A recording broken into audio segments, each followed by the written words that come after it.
नमस्कार, स्वागत है बिंदास खबरें में। वक्त हो चला है आज की बड़ी खबरों को जानने का और इसी के साथ दोस्तों आज की पहली और बड़ी खबर जो निकल कर आ रही है कि पीएम मोदी करेंगे उत्तर प्रदेश, दिल्ली और पंजाब समेत राज्यों में कोरोना के हालात की समीक्षा। दोस्तों आपको बता दें कि कोरोना के बढ़ते मामलों के बीच प्रधानमंत्री नरेंद्र मोदी बुधवार को 7 राज्यों में कोरोना के हालात की समीक्षा करेंगे। देश में कोरोना के अधिकांश केस और उससे होने वाली मौत इन्हीं 7 राज्यों यानी कि महाराष्ट्र, आंध्र प्रदेश, कर्नाटक, उत्तर प्रदेश, तमिलनाडु, दिल्ली और पंजाब में केंद्रित है। कोरोना के संक्रमण की गति और उससे होने वाली मौतों को रोकने के लिए इन राज्यों में टेस्टिंग की संख्या बढ़ाने से लेकर अस्पतालों के बेहतर प्रबंधन की जरूरत है। दोस्तों यहाँ पर आपको बता दें कि प्रधानमंत्री नरेंद्र मोदी जिन 7 राज्यों में कोरोना की स्थिति की समीक्षा करेंगे, देश के कुल एक्टिव केस का 63% इन्हीं में केंद्रित है। देश में अभी तक सामने आए कुल कोरोना के मामलों का 65.5 और इससे होने वाले मौतों का 77% इन्हीं राज्यों में सीमित है। महाराष्ट्र, आंध्र प्रदेश, कर्नाटक, उत्तर प्रदेश और तमिलनाडु में पिछले एक हफ्ते में औसत प्रतिदिन कोरोना के नए मामलों में कमी आई है, लेकिन पंजाब और दिल्ली में इसकी संख्या बढ़ रही है। इसी तरह महाराष्ट्र, पंजाब और दिल्ली में 2% से अधिक मृत्यु दर है, जो कि राष्ट्रीय औसत 1.6 से बहुत ज्यादा है। इन 7 राज्यों में पंजाब और उत्तर प्रदेश को छोड़कर अन्य में पॉजिटिव रेट राष्ट्रीय औसत से ज्यादा है। दोस्तों आपको बता दें कि माना ये जा रहा है कि प्रधानमंत्री मोदी इन राज्यों के मुख्यमंत्रियों और स्वास्थ्य मंत्रियों के साथ कोरोना संक्रमण को थामने में आ रही चुनौतियों और उसके समाधान पर चर्चा करेंगे। बैठक में केंद्रीय स्वास्थ्य मंत्रालय के वरिष्ठ अधिकारी भी मौजूद रहेंगे। स्वास्थ्य मंत्रालय के एक वरिष्ठ अधिकारी ने कहा कि कोरोना के खिलाफ लड़ाई में केंद्र सरकार राज्यों को हर संभव सहायता और परामर्श देने को तत्पर है। दोस्तों आगे बढ़े उससे पहले वीडियो को लाइक और शेयर जरूर कर दें, क्योंकि आपका एक छोटा सा लाइक हमारी मेहनत का फल होता है। और दोस्तों इसी के साथ बढ़ते हैं अगली बड़ी खबर की तरफ और आपको बता दें कि WHO चीफ ने दिया है उम्मीदों को झटका। कहा कि रेस में आगे वैक्सीन की गारंटी नहीं। कोरोना वायरस से दुनिया को मुक्ति दिलाने वाली एक आदर्श वैक्सीन का हर किसी को बेसब्री से इंतजार है। इस बीच WHO यानी कि विश्व स्वास्थ्य संगठन के प्रमुख टेड्रोस ने मंगलवार को एक बयान में कहा कि कोविड-19 के जिन वैक्सीन पर काम हो रहा है उनकी कोई गारंटी नहीं ली जा सकती कि वो काम करेगी। दोस्तों यहाँ पर आपको बता दें कि WHO चीफ ने कहा कि हम इसकी कोई गारंटी नहीं दे सकते कि दुनिया भर में जिन वैक्सीन को विकसित किया जा रहा है वो वास्तव में काम करेगी। हम कई वैक्सीन कैंडिडेट्स को टेस्ट करते हैं। ज्यादा उम्मीद यही है कि हमें एक सुरक्षित और प्रभावशाली वैक्सीन मिल जाए। उन्होंने बताया कि बीमारी से निजात पाने के तकरीबन 200 वैक्सीन कैंडिडेट्स पर काम जारी है। WHO चीफ ने कहा कि कोविड-19 के लिए लगभग 200 वैक्सीन फिलहाल क्लिनिकल और प्री क्लिनिकल टेस्टिंग में है। वैक्सीन निर्माण का इतिहास हमें बताता है कि कुछ वैक्सीन सफल होते हैं तो कुछ असफल भी होते हैं। दोस्तों जिस तरीके से महामारी विश्व में और अब तो हमारे देश में भी बड़ी तेजी से बढ़ रही है, ऐसे में एक उम्मीद इसकी वैक्सीन पर की जा सकती है, परंतु जैसा कि अभी वैज्ञानिक और इसके एक्सपर्ट बताते हैं कि अभी आने में देरी है, तो ऐसे में तो हम अपनी सुरक्षा खुद ही कर सकते हैं। जब भी घर से बाहर जाएं तो मास्क पहनकर जाएं और सोशल डिस्टेंसिंग का पालन जरूर करें। और इसी के साथ दोस्तों अगली बड़ी खबर जो निकल कर आ रही है कि भारत चीन विवाद के मद्देनजर लद्दाख में भारत की आक्रामक रणनीति से बैकफुट पर आया चीन, माने ये शर्तें। दोस्तों आपको बता दें कि पिछले 5 महीनों से बॉर्डर पर अपने नापाक इरादों को पूरा करने में जुटे चीन को आखिरकार भारत की बातें माननी ही पड़ी। लंबी बातचीत के बाद मंगलवार को भारत और चीन की सेनाओं ने इस बात पर मंजूरी जताई है कि दोनों ही अब बॉर्डर पर और सैनिक नहीं बुलाएंगे। लद्दाख सीमा के अलग अलग हिस्सों में चीन लगातार ही घुसपैठ की कोशिश में लगा था, लेकिन उसे हर बार हार का मुंह देखना पड़ा। अब जब बॉर्डर पर भारत की स्थिति मजबूत है और भारत ने अपना रुख बिल्कुल ही हल्का नहीं किया है, तो चीन को बातचीत की टेबल पर आकर समझौता मानना पड़ा है। दोस्तों आपको बता दें कि मंगलवार को दोनों देशों की सेनाओं के वरिष्ठ अधिकारियों के बीच में बैठक हुई और 14 घंटे की इस बैठक में ये बात सामने आई कि अब दोनों देश बॉर्डर पर और सैनिक नहीं बुलाएंगे। और इसी के साथ दोस्तों अगली बड़ी खबर जो निकल कर आ रही कि कट गई सैलरी या धंधा हुआ मंदा तो 2 साल तक मैरिटोरियम दे रहा है SBI। दोस्तों आपको बता दें कि भारतीय स्टेट बैंक ने ऐसी लोन रिस्ट्रक्चरिंग योजना पेश की है जिसमें कि होम लोन और कई अन्य लोन धारकों को 2 साल तक मैरिटोरियम यानी कि कर्ज की किस्त न चुकाने का फायदा मिल रहा है। बैंक का कहना है कि कोरोना संकट से परेशान ग्राहकों को राहत देने के लिए इस योजना की शुरुआत की गई है। रिजर्व बैंक के निर्देश के मुताबिक ये राहत दी जा रही है। दोस्तों आपको बता दें कि इस योजना का फायदा लेने के लिए ग्राहकों को ये दिखाना होगा कि कोविड-19 महामारी की वजह से उनकी आय रुक गई है या उसमें भारी नुकसान हुआ है। इसके तहत अधिकतम 2 साल तक मैरिटोरियम का लाभ लिया जा सकेगा।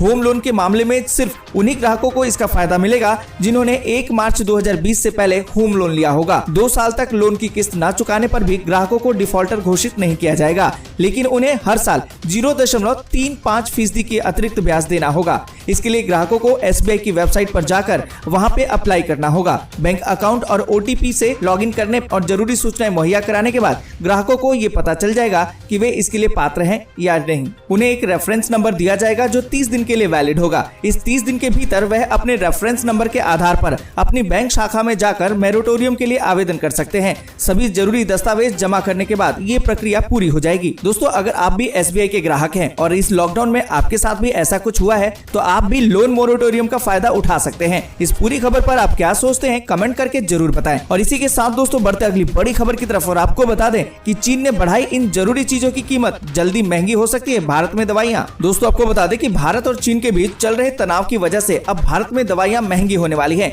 दरअसल कड़वी सच्चाई तो ये है कि चीन पर भारत अपनी निर्भरता अचानक से नहीं घटा पाएगा। भारत बहुत बड़े पैमाने पर मेडिसिन का उत्पादन करता है, लेकिन इसके लिए जरूरी उत्पादन का आयात चीन से किया जाता है। दोस्तों यहाँ पर आपको बता दें कि चीन ने की स्टार्टिंग मटेरियल की कीमत 10 से 20% बढ़ा दी है। इसका सीधा असर भारत में दवा की कीमतों पर दिखाई दे सकता है। अगले 1 से 2 महीनों के भीतर जब KSM की नई खेप आएगी तो उसकी कीमत ज्यादा होगी, जिसके कारण मैन्युफैक्चरिंग कॉस्ट बढ़ जाएगा और दवा की कीमत भी बढ़ानी पड़ेगी। और इसी के साथ दोस्तों अगली बड़ी खबर जो निकल कर आ रही है, कृषि बिल पर आप सांसद संजय सिंह बोले चाहे नहीं किसानों के निवाले की लड़ाई है। दोस्तों आपको बता दें कि आम आदमी पार्टी के वरिष्ठ नेता और राज्यसभा सांसद संजय सिंह ने प्रधानमंत्री नरेंद्र मोदी के नाम एक वीडियो संदेश जारी किया है। कृषि बिल के खिलाफ मोर्चा खोल चुके संजय सिंह ने कहा कि देश के प्रधानमंत्री ने कहा कि सुबह उपसभापति हमें धरने पर चाय पिलाने आए थे। प्रधानमंत्री जी, इतनी बड़ी लड़ाई को छोटा मत बनाइए। ये चाय पीने और पिलाने की लड़ाई नहीं है, देश के करोड़ों किसानों के पेट और पीठ पर मारी गई लात और किसानों के छीने गए निवाले की लड़ाई है। संजय सिंह ने कहा कि देश का अन्नदाता करोड़ों लोगों का पेट भरता है, आपका, हमारा, सांसदों का, मंत्रियों का, सबका पेट भरता है। किसान के महान योगदान के सामने चाय छोटी चीज है। उन्होंने आगे कहा कि विपक्ष के मित्रों ने सदन का बहिष्कार किया है, हमें निलंबित करने का मुद्दा नहीं है। आप मुझे जिंदगी भर के लिए निलंबित कर दीजिए, पूरी जिंदगी निलंबित रहने को तैयार हूँ, लेकिन प्रधानमंत्री जी आप किसान भाइयों का निवाला वापस कीजिए। किसानों के पेट और पीठ पर छुरा मारा गया है, ऐसे में काले कानून को वापस लेकर किसानों को राहत पहुंचाइए। और इसी के साथ दोस्तों बढ़ते अगली बड़ी खबर की तरफ और आपको बता दें कि नवंबर के पहले सप्ताह से सारी DTC और क्लस्टर बसों में होगी कैशलेस ई-टिकटिंग। दोस्तों आपको बता दें कि देश की राजधानी दिल्ली में अब नवंबर से सभी क्लस्टर और DTC बसों में कैशलेस ई-टिकटिंग व्यवस्था लागू हो सकती है। खबर के मुताबिक दिल्ली परिवहन विभाग ने अपनी बसों में कॉन्टैक्टलेस ई-टिकटिंग ऐप चार्टर के दूसरे फेज का ट्रायल को पूरा कर लिया है। दिल्ली सरकार के मुताबिक चार्टर ऐप को नवंबर के पहले सप्ताह तक सभी क्लस्टर और DTC बसों में लागू किए जाने की पूरी संभावना है। और इसी के साथ दोस्तों बढ़ते अगली बड़ी खबर की तरफ और आपको बता दें कि भारत में सीरम इंस्टीट्यूट ने शुरू किया कोरोना वैक्सीन का उत्पादन। दोस्तों आपको बता दें कि सीरम इंस्टीट्यूट ऑफ इंडिया ने भारत में कोविड-19 वैक्सीन कैंडिडेट का उत्पादन अब शुरू कर दिया है। सीरम इंस्टीट्यूट वैक्सीन उत्पादन के मामले में दुनिया की सबसे बड़ी कंपनी है। सीरम इंस्टीट्यूट ऑक्सफोर्ड यूनिवर्सिटी के कोरोना वैक्सीन प्रोजेक्ट में पार्टनर है और भारत में इस वैक्सीन का ट्रायल करवा रहा है। दोस्तों यहाँ पर आपको बता दें कि पुणे के सीरम इंस्टीट्यूट ऑफ इंडिया ने पहले ही ऑक्सफोर्ड के प्रोजेक्ट में कोलैबोरेशन कर रखा है। अगर ऑक्सफोर्ड की वैक्सीन कामयाब हो जाती है तो भारत में इसकी उपलब्धता में कोई दिक्कत नहीं आने वाली है। और इसी के साथ दोस्तों बढ़ते अगली बड़ी खबर की तरफ और आपको बता दें कि बिहार के डीजीपी गुप्तेश्वर पांडे ने ली है स्वैच्छिक सेवानिवृत्ति। एनडीए के टिकट पर बक्सर से लड़ सकते विधानसभा चुनाव। दोस्तों आपको बता दें कि बिहार के डीजीपी गुप्तेश्वर पांडे से जुड़ी ये बड़ी खबर है। उन्होंने मंगलवार को स्वैच्छिक सेवानिवृत्ति ले ली है। वो 1987 बैच के भारतीय पुलिस सेवा यानी कि IPS के अधिकारी थे। गृह विभाग ने उनकी स्वैच्छिक सेवानिवृत्ति को मंजूरी भी दे दी है। अब वे राष्ट्रीय जनतांत्रिक गठबंधन यानी कि NDA के प्रत्याशी के रूप में बिहार विधानसभा चुनाव लड़ेंगे। पुलिस सेवा के बाद ये राजनेता के रूप में उनकी अगली पारी होगी। माना ये जा रहा है कि वे बक्सर या फिर आरा जिले की किसी भी सीट से विधानसभा चुनाव लड़ सकते हैं। और इसी के साथ दोस्तों अगली बड़ी खबर जो निकल कर आ रही है कि बिहार में रेल यात्रियों को बड़ी राहत। स्पेशल और क्लोन ट्रेन चलाने के बाद अब चलेंगी लोकल ट्रेनें। दोस्तों आपको बता दें कि स्पेशल और क्लोन ट्रेनों के बाद अब अनलॉक के अगले चरण में बिहार में लोकल पैसेंजर ट्रेनों को चलाने की तैयारी की जा रही है। इसके संदर्भ में रेल मंत्रालय को प्रस्ताव भेज दिया गया है। नियमानुसार कोरोना संक्रमण के दौर में राज्य सरकार के आग्रह के बाद ही ट्रेनों का परिचालन किया जा सकता है। हाल ही में बिहार दैनिक यात्री संघ ने स्पेशल और क्लोन ट्रेनों के अलावा लोकल पैसेंजर ट्रेनों का परिचालन शुरू करने की मांग की थी। दोस्तों यहाँ पर आपको बता दें कि रेल यात्रियों की मांग पर राज्य सरकार ने बिहार में लोकल पैसेंजर ट्रेनों के परिचालन को शुरू करने के लिए रेल मंत्रालय को पत्र लिखा है। बताया ये जा रहा है कि राज्य सरकार ने कुछ रूट पर लोकल पैसेंजर ट्रेन चलाने का आग्रह किया है। हालांकि इन ट्रेनों में सफर करने के लिए राज्य सरकार की अनुमति भी अनिवार्य होगी। फिलहाल सरकारी कर्मियों को ही इनमें सफर की इजाजत दी जाएगी। निजी कंपनियों के कर्मियों को सफर के लिए सरकार से अनुमति लेनी होगी। और इसी के साथ दोस्तों बढ़ते अगली बड़ी खबर की तरफ और आपको बता दें कि सीएम शिवराज ने शुरू की किसान क्रेडिट कार्ड योजना। कांग्रेस बोली धन्य हो फर्जीवाड़ा। दोस्तों आपको बता दें कि सीएम शिवराज सिंह चौहान ने किसानों के लिए कर्ज माफी योजना और किसान क्रेडिट कार्ड योजना का शुभारंभ कर दिया है। लेकिन विधानसभा उपचुनाव से ठीक पहले इस योजना को लागू करने को लेकर कांग्रेस ने तंज कसा है। कांग्रेस ने हमला बोलते हुए कहा कि किसान क्रेडिट कार्ड योजना में प्रदेश के किसानों के साथ भेदभाव हो रहा है और उनका आरोप है कि योजना का लाभ केवल उपचुनाव वाले जिलों के किसानों को ही दिया जा रहा है। दोस्तों यहाँ पर आपको बता दें कि भोपाल में आयोजित कार्यक्रम में कृषकों को 0% ब्याज पर ऋण देने के लिए भी प्रदेश सरकार ने सहकारी बैंकों को 800 करोड़ रुपए राशि भेज दी है। इसे लेकर कांग्रेस प्रवक्ता के मिश्रा ने ट्वीट के जरिए तंज कसा है और कहा है कि अभी विभिन्न चैनलों पर मध्य प्रदेश की सरकारी खर्च पर एक नौटंकी चल रही है। कांग्रेस प्रवक्ता ने आरोप लगाते हुए कहा कि कार्यक्रम सिर्फ उन्हीं क्षेत्रों के लिए है जहां उपचुनाव होने वाले हैं। और इसी के साथ दोस्तों बढ़ते अगली बड़ी खबर की तरफ और आपको बता दें कि ऐप लॉन्च करेगा माता वैष्णो देवी श्राइन बोर्ड। अब मोबाइल पर कर सकेंगे दर्शन। दोस्तों आपको बता दें कि जम्मू कश्मीर के रियासी जिले के लोग बहुत ही जल्द मोबाइल ऐप के जरिए माता वैष्णो देवी के दर्शन कर सकेंगे। इस मोबाइल ऐप को 17 अक्टूबर को लॉन्च करने की तैयारी चल रही है। इसी दिन नवरात्र भी शुरू हो रहा है। मोबाइल ऐप पर एक फीचर ऐसा भी होगा जिसके जरिए श्रद्धालु हवन का लाइव प्रसारण भी देख सकेंगे। दोस्तों यहाँ पर आपको बता दें कि कोरोना वायरस की महामारी के चलते धार्मिक स्थलों पर लोगों के जमावड़े का प्रतिबंध है। श्रद्धालु माता वैष्णो देवी के दर्शन भी नहीं कर पा रहे हैं। इसे देखते हुए माता वैष्णो देवी श्राइन बोर्ड ने एक नया तरीका निकाला है ताकि श्रद्धालु घर बैठे ही दर्शन कर सकें। अब मोबाइल ऐप के जरिए घर बैठे श्रद्धालु माता के दर्शन कर सकेंगे। दोस्तों यहाँ पर आपको बता दें कि इससे पहले एलजी मनोज सिन्हा ने माता वैष्णो देवी के पूजा प्रसाद की होम डिलीवरी की शुरुआत कर दी थी। श्रद्धालु अब बोर्ड की वेबसाइट पर जाकर पूजा प्रसाद के लिए बुकिंग कर सकेंगे, जिसके बाद बोर्ड की तरफ से श्रद्धालुओं को स्पीड पोस्ट के माध्यम से प्रसाद भेजा जाएगा। और इसी के साथ दोस्तों अगली बड़ी खबर जो निकल कर आ रही कि मुंबई में रात से बारिश, बीएमसी ने किया छुट्टी का ऐलान, जगह जगह फंसे हैं मुसाफिर। दोस्तों आपको बता दें कि मुंबई के कई इलाकों में जोरदार बारिश हुई है। देर रात हुई भारी बारिश के चलते कई इलाकों में जबरदस्त जल भरा हुआ है। दोस्तों आपको बता दें कि lower Parel, king circle, Lokhandwala और अंधेरी में सड़कों पर पानी भरने से लोगों को मुश्किलों का सामना करना पड़ा है। कई जगहों पर गाड़ियां बारिश में पानी में फंसी हुई दिखी। बारिश को देखते हुए बीएमसी ने छुट्टी का ऐलान कर दिया है। अंधेरी सबवे भी जलमग्न हो गया है, लिहाजा उसे भी बंद कर दिया गया है। इसके साथ ही सेंट्रल लाइन और हार्बर लाइन पर भी आवाजाही ठप हो गई है। मौसम विभाग ने अलर्ट जारी किया है कि मुंबई और इसके आसपास के इलाकों में अगले 24 घंटे तक मूसलाधार बारिश हो सकती है। मौसम विभाग के अलर्ट के बाद बीएमसी की ओर से अलर्ट जारी कर दिया गया है। और इसी के साथ दोस्तों अगली बड़ी खबर जो निकल कर आ रही कि चीनी कंपनी की कोरोना वैक्सीन का फेज 3 का ट्रायल पाकिस्तान में हुआ शुरू। दोस्तों यहाँ पर आपको बता दें कि चीन की कंपनी कैंसिनो बायोलॉजिक्स द्वारा डेवलप की जा रही कोरोना वायरस की वैक्सीन के तीसरे चरण का ट्रायल पाकिस्तान में शुरू हो चुका है। रिपोर्ट्स के मुताबिक पाकिस्तान में इस वैक्सीन का ट्रायल मंगलवार को शुरू हुआ। आपको बता दें कि चीन में इस समय कई वैक्सीन पर ट्रायल हो रहा है, जिसमें से 4 तीसरे चरण में हैं। दोस्तों यहाँ पर आपको बता दें कि पूरी दुनिया को अपनी चपेट में लेने वाले कोरोना वायरस की उत्पत्ति भी चीन के वुहान नाम के शहर में ही हुई थी।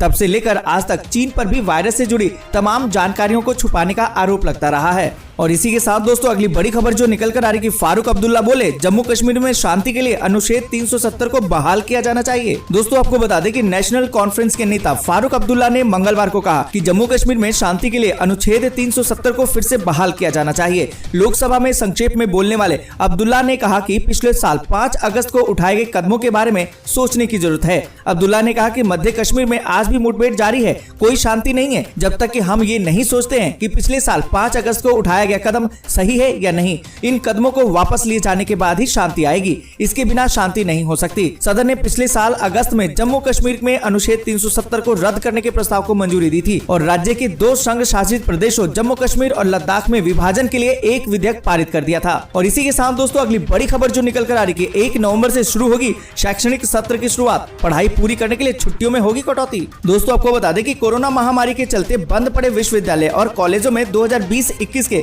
शैक्षणिक सत्र की शुरुआत 1 नवंबर से होगी। दोस्तों आपको बता दें कि स्नातक के लिए पहले वर्ष में 31 अक्टूबर तक दाखिले होंगे। पढ़ाई के दौरान इस साल की सर्दियों और अगले साल की गर्मियों की छुट्टियों और अन्य अवकाश में कटौती की जाएगी। विश्वविद्यालय अनुदान आयोग यानी कि यूजीसी ने अपने दिशा निर्देशों में कहा है कि सत्र में देरी के चलते पाठ्यक्रमों को पूरा करने के लिए छुट्टियों में कटौती की जाएगी। और इसी के साथ दोस्तों अगली बड़ी खबर जो निकल कर आ रही है कि कैप्टन बोले अकाली दल दिल्ली में भाजपा नेताओं के घर के आगे करे चक्का जाम। दोस्तों आपको बता दें कि पंजाब के मुख्यमंत्री कैप्टन अमरिंदर सिंह ने आज शिरोमणि अकाली दल की कृषि विधेयकों के खिलाफ 25 सितंबर को प्रदेश में चक्का जाम करने की घोषणा को लेकर कहा कि उन्हें दिल्ली में भाजपा नेताओं के घरों के बाहर ये आंदोलन करना चाहिए। मुख्यमंत्री ने अकाली नेताओं की घोषणा को किसानों की भावनाओं को भुनाने की कोशिश करार देते हुए कहा कि उस दिन वैसे ही किसान संगठनों ने भारत बंद की घोषणा की हुई है। ऐसे में ये शियत की किसानों की उस लड़ाई को नाकाम करने की कोशिश लगती है। उन्होंने कहा कि आप दिल्ली जाकर भाजपा नेताओं के घरों के बाहर चक्का जाम क्यों नहीं करते। उन्होंने ये भी कहा कि शियत को यदि किसानों की सच में चिंता है तो उन्हें केंद्र सरकार से नाता तोड़ देना चाहिए। और इसी के साथ दोस्तों अगली बड़ी खबर जो निकल कर आ रही है कि येदियुरप्पा की कुर्सी पर संकट, अटकलों के बीच बीती रात हुई 5 मंत्रियों की बैठक। दोस्तों आपको बता दें कि कोरोना वायरस संकट के बीच देश के अलग अलग राज्यों में राजनीतिक हलचल लगातार जारी है। कर्नाटक में भारतीय जनता पार्टी की सरकार के बीच एक बार फिर से सियासी उठापटक तेज हो गई है। राज्य में कुछ दिनों से ये चर्चा चल रही है कि बीएस येदियुरप्पा की मुख्यमंत्री पद की कुर्सी से विदाई हो सकती है। हालांकि भाजपा ने इन बातों का खंडन कर दिया है। इसी मसले से इतर बीती रात बेंगलुरु में करीबन 5 मंत्रियों के बीच पूरे मसले पर मंथन हुआ। कर्नाटक सरकार में मंत्री सुधाकर के घर पर हुई इस बैठक में 5 अन्य मंत्री भी शामिल हुए, जिसमें येदियुरप्पा की विदाई जैसी स्थिति बनती है तो उसके बाद की रणनीति पर चर्चा की गई। और इसी के साथ दोस्तों बढ़ते अगली बड़ी खबर की तरफ और आपको बता दें कि चीन के राष्ट्रपति शी जिनपिंग का UNGA में बयान, कहा कि शीत या फिर गर्म युद्ध की कोई मंशा नहीं। दोस्तों आपको बता दें कि चीन के राष्ट्रपति शी जिनपिंग ने संयुक्त राष्ट्र महासभा के 75वें सत्र में अपने संबोधन में कहा कि उनका किसी भी देश से किसी भी देश के साथ किसी भी तरह का युद्ध नहीं लड़ना चाहता। शी जिनपिंग ने कहा कि चीन की मंशा किसी भी देश के साथ कोल्ड वार या हॉट वार लड़ने की नहीं है। आपको बता दें कि चीन इस समय न सिर्फ भारत के साथ LAC पर विवादों को हवा दे रहा है, बल्कि दक्षिणी चीन सागर में भी उसकी कारस्तानियों से कई देश परेशान हैं। इसके अलावा कई अन्य मोर्चे पर भी चीन अपने पड़ोसी देशों के लिए परेशानी का सबब बना हुआ है। दोस्तों आपको बता दें कि शी ने भले ही संयुक्त राष्ट्र महासभा में ये कहा कि चीन किसी भी देश के साथ किसी भी तरह का युद्ध नहीं चाहता, लेकिन जमीनी हकीकत कुछ और ही बयां करती है।